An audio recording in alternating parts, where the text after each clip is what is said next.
السلام علیکم ورحمۃ اللہ وبرکاتہ۔ استقبال ہے آپ کا محمد افضل آفیشیل یوٹیوب چینل پر۔ ناظرین کرام، بہت سے لوگ اسلام کے خلاف اور اسلام سے متعلق احکام کے خلاف بولتے ہیں اور ان کی زبانیں بند نہیں ہوتی۔ نہ جانے ان لوگوں کا مقصد کیا ہے اور وہ کیا کرنا چاہتے ہیں۔ ایسے ہی ایک شخص نے کہا کہ 5 وقت اذان عربی میں نہیں مراٹھی میں دی جائے۔ مہاراشٹر میں اس وقت ہندی اور مراٹھی زبان کا تنازع زوروں پر ہے۔ اس درمیان فڑنویس حکومت میں وزیر نتیش رانا کے ایک متنازع بیان نے ہلچل پیدا کر دی ہے۔ انہوں نے گزشتہ دنوں 5 وقت کی اذان مراٹھی زبان میں دینے کا فرمان جاری کیا تھا۔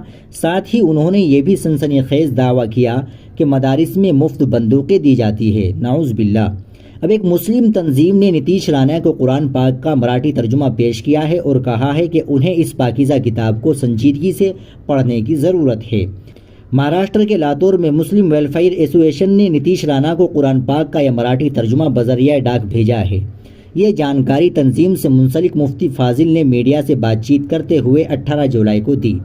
انہوں نے نتیش رانا کے بارے میں بات کرتے ہوئے کہا کہ انسان اپنی زبان سے پہچانا جاتا ہے۔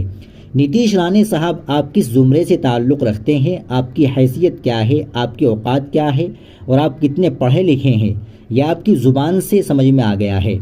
آپ کو خاص طور سے ضرورت ہے قرآن پاک پڑھنے کی۔ میڈیا سے گفتگو کرتے ہوئے مفتی فاضل نے کہا کہ اس قرآن پاک میں لکھا ہے، اے لوگو، اللہ سے ڈرو۔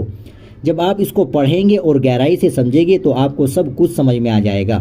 انہوں نے مزید کہا کہ نتیش رانے اچھی سوسائٹی میں رہتے ہیں، لیکن پتہ نہیں اپنے سیاسی فائدے کے لیے کسی مذہب کے بارے میں غلط کیوں کہتے ہیں۔ کسی مذہب کو بدنام کرنا اور اس کے اوپر داغ لگانا، یا قرآن پاک پر انگلی اٹھانا، یا پھر مسلمانوں کی ٹوپی اور داڑھی کے اوپر بیان بازی کرنا، یہ سب انہیں زیب نہیں دیتا۔ ریاستی وزیر نتیش رانے کا ذکر کرتے ہوئے مفتی فاضل نے یہ بھی کہا کہ آپ اچھے باپ کے اچھے بیٹے ہیں، پڑھے لکھے ہیں، اس قرآن پاک کو گہرائی سے پڑھے، اس کے بعد آپ کو کیا کہنا ہے وہ خود اپنی زبان سے کہیں گے۔ مفتی فاضل کہتے ہیں کہ مجھے امید ہے کہ جو قرآن پاک پڑھنے والا ہو پھر وہ ایسی بیان نہیں دے گا۔ قرآن ہر ایک کو دعوت دیتا ہے اور جب کوئی اسے پڑھتا ہے تو اسلام کی حقیقت اس کے سامنے آ جاتی ہے۔ ناظرین کرام، آپ اس خبر کے تعلق سے کیا کہیں گے کمنٹ باکس میں ضرور بتائیے گا۔ ویڈیو کو لائک اور شیئر ضرور کریے، چینل کو بھی سبسکرائب کر لیجئے۔ السلام علیکم ورحمۃ اللہ وبرکاتہ۔